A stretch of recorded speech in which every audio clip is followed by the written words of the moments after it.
Menurut Anda, apa perkataan yang mungkin keluar dari mulut seseorang yang tersiksa sampai mati di Bukit Golgota? Bukankah perkataan yang penuh dendam, atau caci maki, atau kutukan yang keras? Ini sangat biasa bagi prajurit-prajurit yang memaku manusia di atas kayu salib dan bagi penonton yang ada di sekitarnya. Namun ini sangat berbeda dengan Yesus. Sejarah mencatat satu-satunya kasus yang terkecuali, yaitu pada waktu Yesus Kristus disalib. Tidak lebih dan tidak kurang, ia mengucapkan 7 kalimat yang luar biasa. Bukannya kata-kata yang mengutuk atau caci maki. 7 pernyataan yang mencengangkan, yang mengandung makna yang sangat dalam inilah yang keluar dari mulut Yesus Kristus. Dan dalam 7 perkataan terakhir Yesus ini, kita menemukan contoh abadi tentang bagaimana kita juga harus berpikir dan hidup. Dalam video ini Anda akan menemukan 7 pernyataan Yesus di kayu salib beserta penjelasannya, makna Alkitabiah dari kata-kata terakhir Yesus, dan bagaimana kata-kata itu seharusnya mengubah hidup kita. 7 perkataan terakhir Yesus tidak hanya mengungkapkan apa yang paling penting bagi juru selamat kita yang penuh kasih, namun beberapa di antaranya membantu melengkapi penggenapan nubuatan mesianis tentang hari penting itu. Perkataan penuh makna ini memberikan pengertian, petunjuk, motivasi, dan inspirasi kepada para murid dan gereja selama berabad-abad. Apa yang dapat kita peroleh dengan mempelajari dari masing-masing perkataan itu? Inilah 7 perkataan terakhir Yesus. 1. Ya Bapa, ampunilah mereka, sebab mereka tidak tahu apa yang mereka perbuat. Lukas 23 ayat 34. Lukas mencatat perkataan pertama dari 7 perkataan terakhir Yesus. Dengan mengatakan ini, Yesus menggenapi nubuatan bahwa dia akan berdoa untuk pemberontak-pemberontak. Yesaya 53 ayat 12. Kepada siapa dia berbicara? Kenyataannya adalah kepada kita semua. Seperti yang dijelaskan Petrus beberapa minggu kemudian, seluruh kaum Israel menyalibkan Kristus. Kisah Para Rasul 2 ayat 36. Kemudian Petrus memberitahu semua orang di bait suci bahwa mereka membunuh pemimpin kehidupan. Kisah Para Rasul 3 ayat 15. Paulus memperluas daftar orang berdosa ini pada setiap manusia. Roma 3 ayat 23. Namun Petrus melanjutkan dengan berkata, "Aku tahu bahwa kamu telah berbuat demikian karena ketidaktahuan, sama seperti pemimpin kamu." Kisah Para Rasul 3 ayat 17. Jadi, apakah Tuhan menurunkan standar kebenarannya ke tingkat ketidaktahuan kita?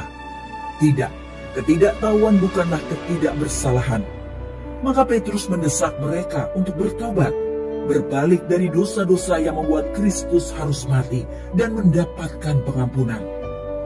Oleh sebab dosa, kita juga menjadi musuh Allah, tetapi Dia tidak pernah bersikap dingin terhadap kita. Seperti yang ditunjukkan dengan sangat kuat oleh kata-kata Yesus di sini.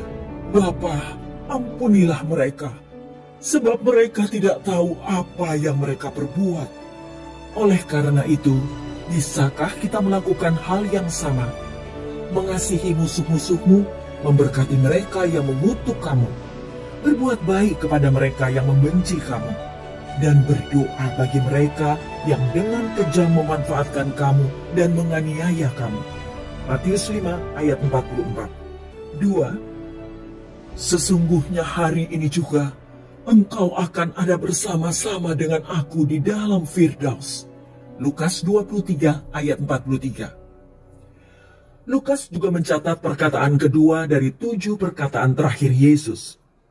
2 penjahat yang bersalah dan layak dihukum mati digantung di samping Yesus.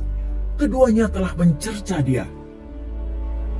Namun kemudian ketika salah satu dari mereka menghujat Kristus lagi, yang lain mengalami perubahan hati yang luar biasa dan menjawab, "Tidakkah kamu takut kepada Tuhan?"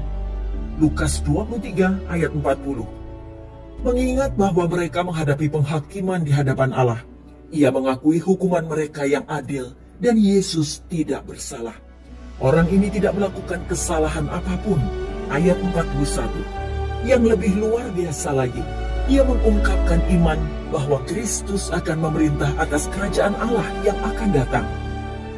Yesus, ingatlah saya kalau Engkau datang sebagai Raja. Ayat 42. Jawaban Yesus membuktikan kebenaran Ibrani 7 ayat 25. Ia sanggup juga menyelamatkan dengan sempurna semua orang yang oleh Dia datang kepada Allah, sebab Ia hidup senantiasa untuk menjadi pengantara mereka. Menariknya, ketika orang banyak menghina, mengejek, dan meludahi Dia, Yesus tidak pernah menjawab. Namun ketika penjahat yang penuh penyesalan ini dengan rendah hati meminta belas kasihan, Dia langsung menanggapinya dengan belas kasihan dan kepastian. Inilah pikiran Tuhan, kasih Tuhan. Tuhan siap menanggapi orang yang bertobat. 3. Ibu, inilah anakmu, inilah ibumu. Yohanes 19 ayat 26 hingga 27. Yohanes, murid yang memiliki ikatan khusus dengan Yesus, mencatat perkataan ketiga dari 7 perkataan terakhir Yesus. Perkataan Yesus kepada ibunya, Maria, dan kepada Yohanes. Maria telah melihat lebih dari sekedar penderitaan yang dialaminya dalam hidupnya bersama Yesus. Sekarang melihat putranya yang sudah dewasa dibenci orang dan ditinggalkan teman-temannya. Dia berdiri di dekat salib Yesus. Yohanes 19 ayat 25. Tidak diragukan lagi, kata-kata Simeon kepadanya ketika Yesus masih bayi teringat kembali. Sesungguhnya, anak ini ditentukan untuk menjatuhkan atau membangkitkan banyak orang di Israel, dan untuk menjadi suatu tanda yang menimbulkan perbantahan, dan suatu pedang akan menembus jiwamu sendiri. Lukas 2 ayat 34 hingga 35. Namun disinilah Yesus, dalam keadaan sangat menderita, tetap memikirkan kebutuhan ibu yang telah mengasihi Dia dan memastikan Dia dirawat oleh Yohanes. Meskipun sebagian besar kisah saat-saat terakhirnya menyoroti hubungannya dengan Bapa surgawinya, kisah ini mengungkapkan rasa hormat yang Dia rasakan terhadap ibu manusianya. Beberapa jam sebelumnya, Yesus membasuh kaki para murid, mengajar mereka untuk dengan rendah hati melayani orang lain. Demikian pula, meskipun hubungan rohani kita dengan Tuhan adalah komitmen kita yang paling penting dalam hidup, kita tidak boleh mengabaikan tanggung jawab yang kita emban dalam hubungan jasmani. Kasihilah sesamamu manusia seperti dirimu sendiri adalah perintah besar kedua. Matius 22 ayat 39. 4. Eli, Eli, lama sabachthani. Artinya, Allahku, Allahku, mengapa engkau meninggalkan aku? Matius 27 ayat 46. Matius dan Markus sama-sama mencatat seruan Yesus yang merupakan ucapan keempat dari 7 perkataan terakhir Yesus. Peristiwa itu terjadi sekitar jam ke-9 setelah matahari terbit, atau sekitar jam 3 sore. Saat itu Yesus sudah berada dalam penderitaan di kayu salib selama 6 jam. Namun apa yang Dia maksud dengan "Mengapa engkau meninggalkan aku?" Daud menuliskan Mazmur nomor 22 dan di dalamnya sudah ada perkataan, "Allahku, Allahku, mengapa engkau meninggalkan aku?" Apakah teriakan Yesus ini dihafalnya dari Mazmur 22 ayat 2? Jikalau Kristus harus menghafal ayat untuk mengisi kekosongan waktu dan berteriak-teriak, maka hal itu tidak mempunyai arti apa-apa. Memang, perkataan Daud sama kalimatnya, sama artinya, sama hurufnya, dan pernah diucapkan oleh Daud. Apakah Kristus mengutip Daud atau sebaliknya? Daud digerakkan oleh Roh Kudus untuk menuliskan perkataan ini. Bukan Kristus yang mengutip Daud, tetapi Daud digerakkan oleh Kristus untuk menuliskan penderitaan dan sengsara yang belum pernah diketahui sebelumnya dan akan dialami oleh Kristus. Roh Kristus adalah roh yang kekal yang sudah bekerja sebelum Dia inkarnasi. untuk menggerakkan nabi-nabi sebelum dia melihat dengan jelas melalui kuasa Roh Kudus. Nabi-nabi sebelum Kristus melihat dan menubuatkan tentang Kristus. Ini tidak lain karena Roh Kudus sudah bekerja sebelumnya, menginspirasikan firman Tuhan kepada manusia. Mengapa Kristus ditinggalkan Allah, padahal dia tidak pernah berdosa? Karena Yesus menanggung segala dosa umat manusia ke atas dirinya, Yesaya 53 ayat 6, dan Allah tidak akan campur tangan untuk meringankan hukuman dosa apapun. Dosa menyebabkan penderitaan, dan Kristus menanggung seluruh bebannya, termasuk trauma emosional saat memahami betapa dosa menjauhkan kita dari Allah. Dia sebelumnya telah menyatakan bahwa Bapa tidak meninggalkan aku sendirian, Yohanes 8 ayat 29. Dia tidak pernah mengalami kesendirian karena terputus dari Allah. Namun sekarang, sambil menanggung dosa dunia, dia akan mengalaminya. Jika kalimat yang pertama di atas salib, Kristus menyebut Bapa, dan kalimat terakhir juga menyebut Bapa, mengapa pada waktu kalimat yang di tengah ini tidak menyebut Bapa, melainkan Allah? Bukankah ini satu hal yang menarik bagi kita? Kristus mengatakan, "Aku dan Bapakku adalah satu." Yohanes 10 ayat 30. Dan aku tidak seorang diri, sebab Bapa menyertai aku. Yohanes 16 ayat 32. Perkataan Kristus sempat menunjukkan perbedaan status. Sekarang posisi Kristus adalah sebagai orang berdosa. Yesus Kristus berdiri sebagai orang berdosa menggantikan Anda dan saya. Dia yang tidak mengenal dosa telah dibuatnya menjadi dosa karena kita, supaya dalam dia kita dibenarkan oleh Allah. 2 Korintus 5 ayat 21. 5. Aku haus. Yohanes 19 ayat 28. Yohanes mencatat perkataan kelima dari 7 perkataan terakhir Yesus. Aku haus. Dalam kesedihannya, Yesus tetap berpikiran jernih dan sadar bahwa nubuatan Mazmur 69 ayat 21 masih perlu digenapi. Pada waktu aku haus, mereka memberi aku minum anggur asam. Hal ini sekali lagi menunjukkan penderitaan fisiknya, dan karena itu dia memahami kepedihan kita juga. Namun rasa haus, yang lebih penting lagi, juga merupakan masalah spiritual. Barang siapa minum air ini, ia akan haus lagi, katanya kepada wanita Samaria. Tetapi barang siapa minum air yang akan kuberikan kepadanya, ia tidak akan haus untuk selama-lamanya. Sebaliknya, air yang akan kuberikan kepadanya akan menjadi mata air di dalam dirinya, yang terus-menerus memancar sampai kepada hidup yang kekal. Yohanes 4 ayat 13 hingga 14. Dia berjalan di posisi kita, jadi berjalanlah di posisinya. Temukan apa yang dia ketahui. Berbahagialah orang yang lapar dan haus akan kebenaran, karena mereka akan dipuaskan. Matius 5 ayat 6. 6. Sudah selesai. Yohanes 19 ayat 30. Yohanes mencatat perkataan ke-6 dari 7 perkataan terakhir Yesus. Sesudah Yesus meminum anggur asam itu, berkatalah ia, "Sudah selesai." Lalu ia menundukkan kepalanya dan menyerahkan nyawanya. Apa yang dia selesaikan? Banyak. Pada hari itu terjadi penggenapan sedikitnya 25 nubuatan mesianis yang menjadi saksi inspirasi firman Tuhan.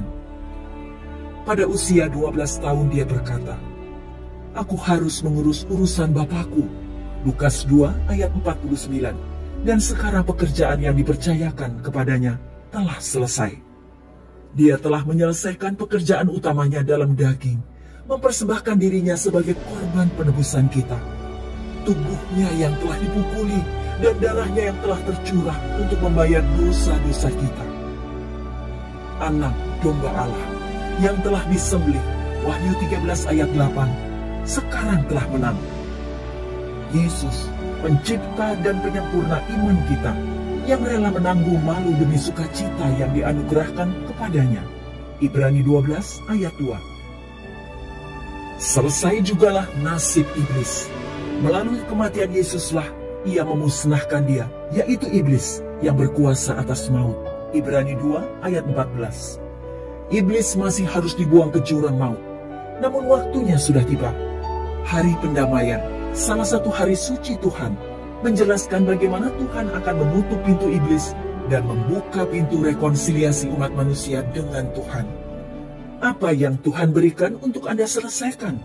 Bisakah kita berdedikasi seperti Dia yang bertahan sampai akhir untuk menyelesaikan pekerjaannya bagi kita? 7. Ya Bapa, ke dalam tangan-Mu kuserahkan nyawaku. Lukas 23 ayat 46. Lukas mencatat perkataan terakhir dari 7 perkataan terakhir Yesus. Dia yang dengan bebas menyerahkan dirinya ke dalam tangan para algojonya, kini menyerahkan dirinya ke dalam tangan Bapanya. Dalam hidup dia selalu tunduk pada kehendak Bapanya. Dan sekarang, dalam kematian pun tidak ada bedanya. Perasaan ditinggalkan yang dia alami sesaat sebelumnya tidak lagi tersisa. Dia tahu Bapa akan menjawab pengharapannya. Maka sambil menghembuskan nafas terakhirnya, Yesus mengucapkan kata-kata terakhirnya, kata-kata iman yang utuh. Tepat seperti yang telah ditentukan, tentu saja 3 hari kemudian Allah menghidupkannya kembali. Dapatkah kita juga menyerahkan diri kita ke dalam tangan Allah, tidak hanya ketika kita mati, namun seperti Kristus, setiap hari kita hidup, apa yang akan Kristus katakan kepada kita hari ini? Kita takjub akan penderitaan juru selamat kita dalam kematian, dan bahkan lebih luar biasa lagi, mengetahui apa yang dipikirkan dan dikatakannya. Allah memelihara firman ini, dan semua firman di dalam Alkitabnya, karena seperti yang Kristus nyatakan dalam Yohanes 6 ayat 63, perkataan yang kuucapkan kepadamu adalah roh dan hidup. Mengingat Dia memberikan nyawanya bagi kita, maka paling tidak yang dapat kita lakukan hanyalah menjalani hidup kita baginya, bukan? Apa yang Dia katakan kepada kita sekarang tidak berbeda dengan apa yang Dia nyatakan beberapa tahun sebelum kematiannya. Manusia hidup bukan dari roti saja, tetapi dari setiap firman yang keluar dari mulut Allah. Matius 4 ayat 4.